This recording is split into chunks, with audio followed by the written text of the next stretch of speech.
and it appears that Raisi is going to win it as president. Is that right? And what does that deliver? What kind of Iran does that deliver to the world? I think it delivers the true face of the Iranian regime. You know, we said from day one that a viper never gives birth to a dove. Now you see the real face of the viper. Somebody like Raisi, who, as you know, there's now a hashtag called the mass murderer Raisi. And if you look at the Iranian political scene today, there are like thousands of video clips, people braving arrest and torture, showing their faces, coming and saying, we're not going to vote. In fact, internal polls of the regime itself say that less than 20% will participate in this election. So this is an illegitimate election. And you have, it's like, imagine if you have Eichmann or Himmler running a country. So I think the onus is on the international community, on the US and on the Europeans. Are they going to shake the hand of somebody like him, who has blood dripping from his fingers, of the blood of at least 30,000 political prisoners who were massacred in 1988? Somebody who has been in every position of responsibility, has seen people hang left and right. There are so many survivors of his atrocities. So this is the real face of the Iranian regime. And I think the fact that Raisi's history certainly tells us a lot about how he will deal internally with Iranians. What can you say in terms of how he will deal with the world, how he'll deal with the Middle East, how he'll deal with foreign governments? Well, I think the way that any regime deals with its own citizens is reflective of how they will deal with the foreigners. After all, the Iranian people are not infidels, they are Shiites, and look what they've done to them. Imagine what they will do to people that they call infidels. So I think that Khamenei has brought Raisi to the fore precisely for what you said. Repression, maximum repression domestically, maximum interference in the internal affairs of regional countries, full ahead with the nuclear weapons program. Look, Raisi, lots of his foreign trips, even before becoming a candidate, has been to Lebanon, meeting with the Hezbollah leader Hassan Nasrallah, with some other well-known terrorists in the Middle East region. And so in that sense, the foreign policy of the regime will reflect what is to be expected domestically. More belligerence, more incitement to war, and of course, more defiance of the international community. Khamenei didn't bring Raisi for him to make any concessions to the Europeans and the United States, none whatsoever. If he wanted to do that, he would have allowed some so-called moderate from the other faction to run, but he did not do that. Shaheen Gobadi, let me ask you. I mean, I know you are not sitting isolated in Paris. You are very good at networking and talking to everybody in Europe, including the Americans. So you are telling them that Iran is taking a harder turn, about to become more dangerous. What kind of response do you get from the Americans? I think, to be honest with you, the world still has not grasped the gravity of what's happening in Iran these days.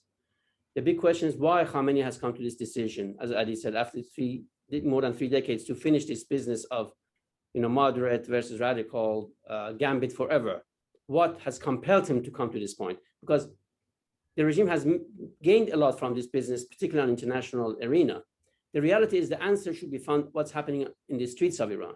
Look, the number one priority for Khamenei and for the regime is to prevent another mass uprising. That's something that the West has not paid enough attention, I think. In the last 3 years, the big difference between 2017 and 2021 is this. There has been 3 major nationwide uprisings in Iran. I'm talking about nationwide.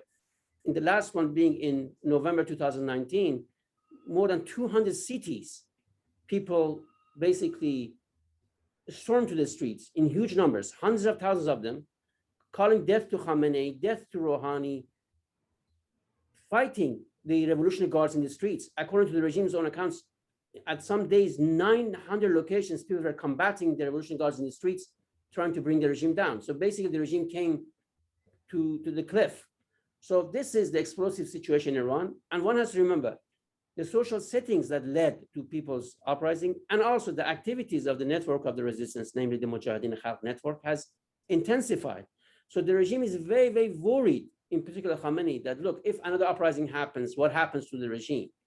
And that's why they brought Raisi as the killer, as the basically the iron fist, trying to prevent another uprising. And I think this is the key factor that has to be brought in for any understanding the future course of events in Iran. And that equals what kind of strategy? That should equal what kind of strategy then for the West? They should be much tougher on Iran. They should be much more vociferous about human rights. Hold the regimes to account for all of its misdeed. Look, nobody on the resistance side has ever called for any material support from the West. This is an Iranian issue. It has an Iranian problem and solution, I would say. But at the same time, the West, for its own sake, for its own interest, should stand up on the side of Iranians and the desire for change and democracy. Be much more vociferous on human rights. Hold the regime to account, for instance, for the 1988 massacre. There has never been an independent investigation on this massacre by the UN. How many hostages, how many Western hostages are there now held in Iran? Several, I think, the Germans have, the French have, the British have, Americans have. So you see, again, Swiss have. So again, hostage taking has become a statecraft. And it's like one of the former hostages said, it's like a supermarket for the regime. You buy one and they go and replenish that immediately after. So basically, I think, you said what kind of policy? Hold the regime accountable to all of its misdeed. For terrorism, look, this is a regime that is diplomat, a senior diplomat in Europe was trying to blow up a major meeting of the National Council of Resistance of Iran at the heart of Europe in Paris back in 2018. And this was a documented court case. Of course, and the diplomat and his three accomplices were sentenced to 20 years, 17 years, 18 years, 15 years of imprisonment. They were caught with a bomb in their hand. So what I'm saying is, what kind of regime uses its diplomatic apparatus to bomb a meeting of tens of thousands of people with more than 1,000 dignitaries at the heart of Europe?